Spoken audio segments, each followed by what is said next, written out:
Assalamualaikum warahmatullahi wabarakatuh. Sahabat sekalian, semoga dalam kondisi sehat dan tetap semangat.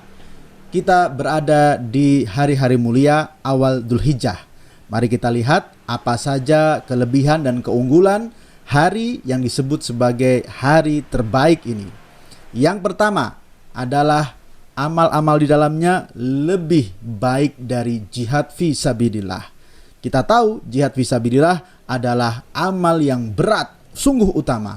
Ternyata amal-amal kita di hari-hari 1-10 Dzulhijjah ini bisa melebihi amal jihad, kecuali pahala mati syahid. Jadi kalau ibaratnya ini adalah pahala mati syahid, ada jihad fisabilillah, maka amal 1-10 Dzulhijjah ada di antara kedua itu.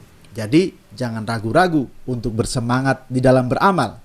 Kemudian yang kedua, dikatakan bahwa khaira ayyamid dunya, hari yang terbaik dalam sepanjang tahun adalah 1-10 Dzulhijjah. Maka ada yang bertanya, apakah lebih baik dibanding Ramadan? Maka sesungguhnya di sini kita bisa melihat ungkapan Ibnu Katsir dalam tafsirnya setelah melihat berbagai dalil. Beliau mengatakan bahwa hari-hari 1-10 Dzulhijjah lebih baik dari seluruh hari-hari sepanjang tahun, termasuk hari-hari 10 akhir Ramadan. Kecuali, beliau mengecualikan malam-malam 10 akhir Ramadan.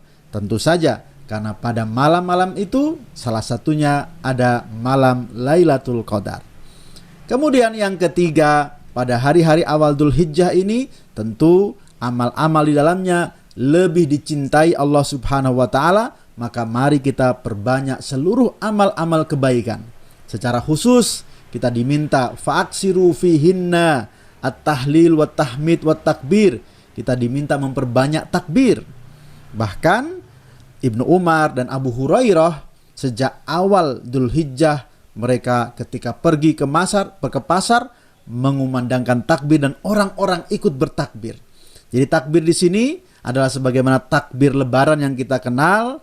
Ada yang namanya takbir mutlak, bisa kita lakukan kapan saja, di mana saja, di tempat-tempat yang baik, itu sejak awal Dzulhijjah.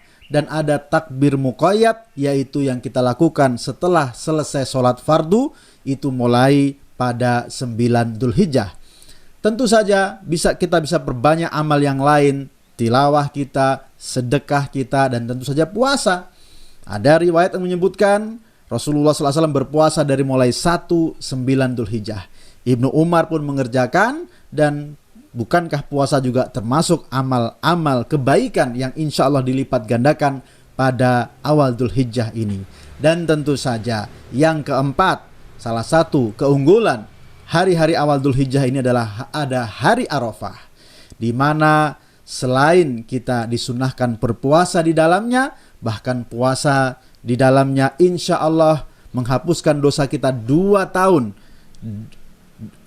dosa sebelum tahun sebelumnya dan dosa tahun yang akan datang. Selain puasa, hari Arafah juga disebut dengan khairud du'a, yaitu hari di mana kita bisa melantunkan doa-doa terbaik yang insya Allah akan mustajab.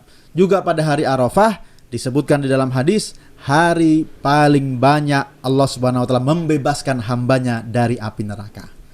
Dan yang kelima atau terakhir, kelebihan awal Dzulhijjah karena di dalamnya ada Yaumun Nahar yang dikatakan sebagai a'dhamul ayyam indallahi tabaraka wa taala, hari yang paling agung di sisi Allah adalah Yaumun Nahar atau 10 Dzulhijjah.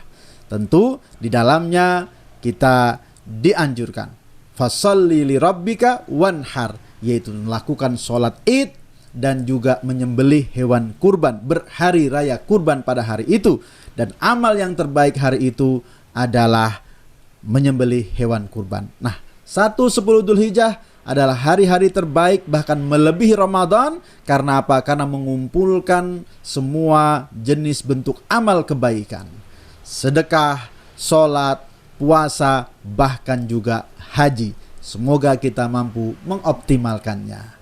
Assalamualaikum warahmatullahi wabarakatuh.